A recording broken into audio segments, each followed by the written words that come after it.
हम डॉक्टर रोशनी झा मैथिली विथ रोशनी चैनल में अहाँ सबके स्वागत करै छी।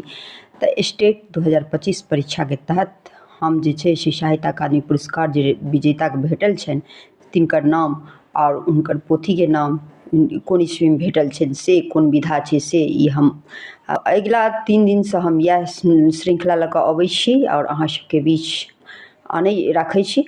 तऽ अहाँ सब जे छै से चैनल के लाइक सब्सक्राइब और शेयर कऽ दियौ, ठीक है। तो अहाँ सब जे छै से सुने जाइ 1997 ध्वस्त होइत ई शांति स्तूप कीर्ति नारायण मिश्र कविता संग्रह। 1999 तकैत एहि चिरे जीवकांत ई कविता छै। 1998 गणनायक कथा शगेतानंद। 2000 में कतेक रास बात रामानंद रेणु। 2001 प्रतिज्ञा पांडव महाकाव्य बबुआ जी झा ज्ञात। 2002 सहस्त्रमुखी चौक पर सोमदेव। 2003 रीतम भरा कथा नीरजा रेणु। 2004 शकुंतला महाकाव्य चंद्रभानु सिंह। 2005 चानन सन गछिया विवेकानंद ठाकुर। 2006 काठ कथा संग्रह विभूति आनंद के लिखल छनि। 2007 सरोकार कथा संग्रह छियै प्रदीप बिहारी के भेटल छनि। तऽ हम लऽ कऽ उपस्थित है।